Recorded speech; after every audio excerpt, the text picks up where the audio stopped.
Let's review Crimes of the Future from David Cronenberg. Let's get into it. What's your favorite scary movie? Name it. We'll tear your soul apart. Well, I'm Pennywise the dancing now. Oh, blood on the beast! God, don't do that. But sometimes dead is better. Hey everybody, what's up? KillJoy Jake here, and instead of having friends, I have horror movies. Today we're talking a little bit about Crimes of the Future, the brand new movie from David Cronenberg and his 20-second directorial feature. Holy crap. Before we get into this though, make sure to like this video and subscribe. I would greatly appreciate that. So getting into this, I want to be blatantly honest. I'm pretty intimidated by this review. I mean, this is not an easy movie to review at all. Any David Cronenberg is not something that's super easy, opposed to some of the slasher movies and A24 films in the past that I have covered on here. So bear with me here. This is going to be a tough one to cover and really explore all the themes of in a big review video. I'm taking my Cronenberg review virginity today, so bear with me here.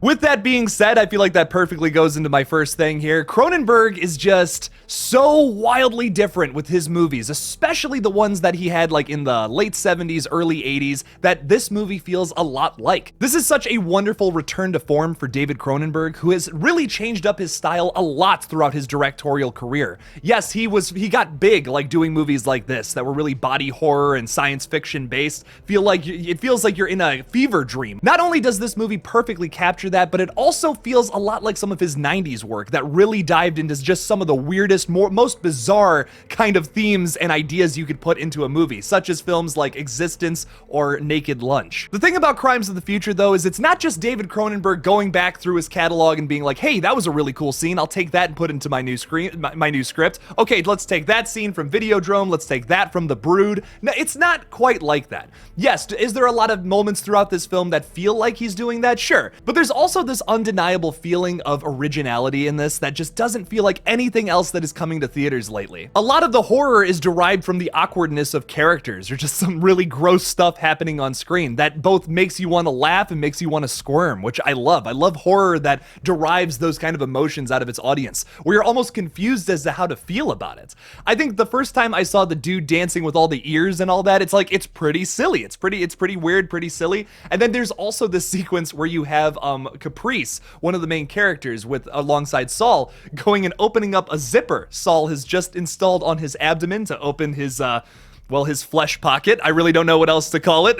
And you can kind of see all of his organs. She goes and just starts eating out his zipper. I don't know how else to say it. I mean, she just starts going to town on that thing, and it's really hilarious. It's like really funny, and it makes you want to squirt. It's like, I love how this movie makes you feel some kind of emotion that you've never really felt from anything else lately. Just like how Saul Tenser is creating brand new organs in his body, this movie does that emotionally for its audience. Like I've already said, there is a wonderful display of body horror here that feels so nostalgic and feels so early Cronenberg, and it just it goes to show the guy just hasn't lost it. Like he's still got it, man. He's still got that body horror element that he did so well in his past that it's kind of been lost from his work as of recent, from the past like 20 years or so. Don't get me wrong, I love Eastern Promises. I fucking love History of Violence. I love a lot of his work from the past 20 years. Maybe not so much Map of the Stars, but I do like a lot of his later movies, and it shows the range he has as a director. But for me, nothing will beat early Cronenberg, man. Shivers, The Brood, Scanners, like all those movies, that's the best. That is the cream of the crop when it comes to David Cronenberg films, and this feels like it goes and fits into that category, which is just so refreshing and so nice to have a film like this back in the catalog. It's also very political and comments on some things in our world today, such as the big plastic problem that we have this massive mountain of plastic in the middle of the ocean and all that, and this film oddly poses a solution to it in a weird sort of messed up kind of way. But I love it, and I honestly can't get enough of this movie. I wish there was more of it. That is my one complaint, which is why I'll probably give it like a 9 out of 10. I feel like the movie ends a bit abruptly. This is nothing new for a Cronenberg movie, especially if you've seen like Videodrome or I guess Scanners. A lot of his movies just, you feel like there's something missing. It's almost so you can't put your finger on it, and this movie is another one of those films.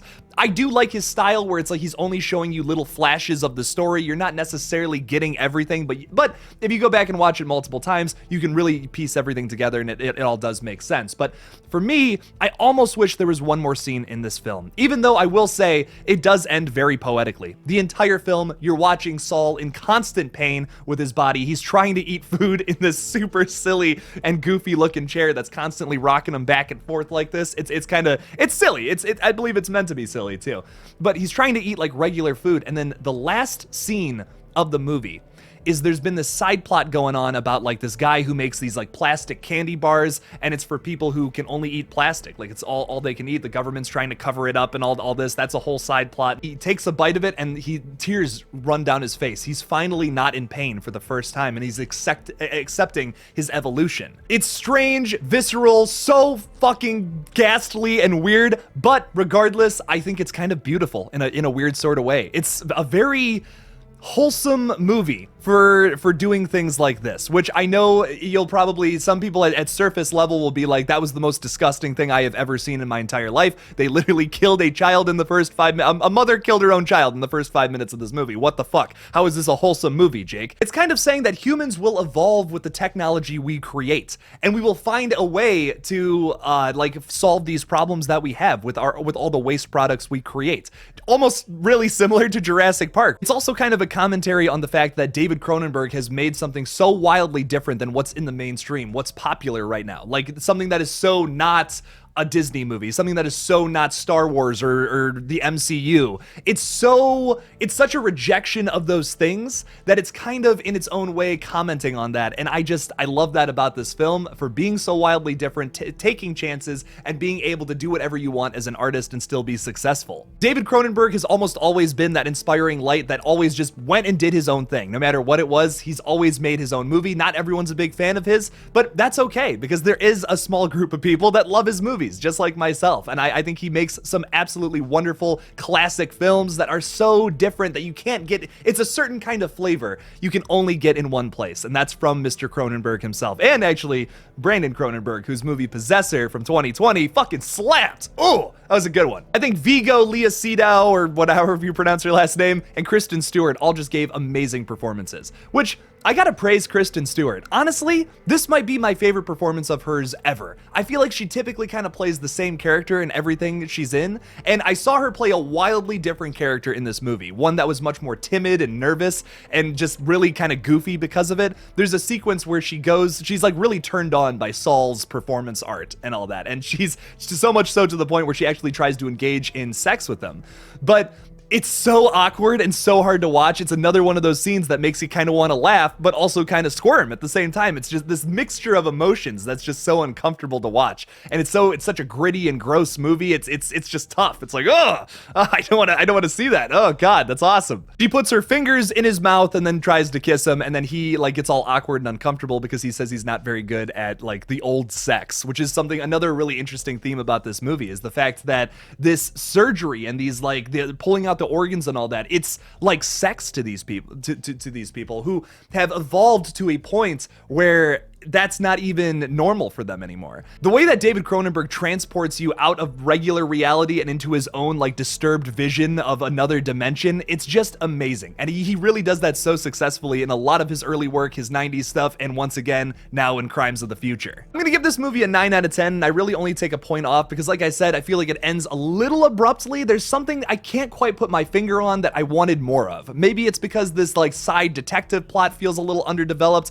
but then again, that's also kind of David Cronenberg's style, where it's like he doesn't like to show you the whole picture. He likes to show you little bits and pieces of everything, and you're supposed to connect it yourself. So I don't really know what that is. Is it that? Is it the fact that maybe there's just some other things that were a little underdeveloped? There's these characters who are going around killing people, trying to cover up the whole fact that like humans need to eat plastic, and the government's trying to make it seem like that's not the case and all that. There's a lot going on in this movie, and some of it feels underdeveloped. But is that just Cronenberg showing off his style, maybe saying that like you don't really need that much more to explain all of that?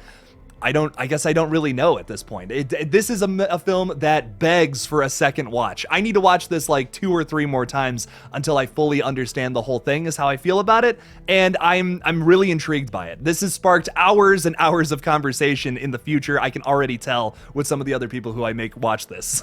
What did you guys think about Crimes of the Future? Leave me something about it in the comments below. Thank you guys so much for watching this new review video of David Cronenberg's latest, Crimes of the Future. Don't forget to like this video and subscribe for more horror content. If you want to support this channel even further, make sure to become a Patreon supporter or click on that join button on my page to become a channel member.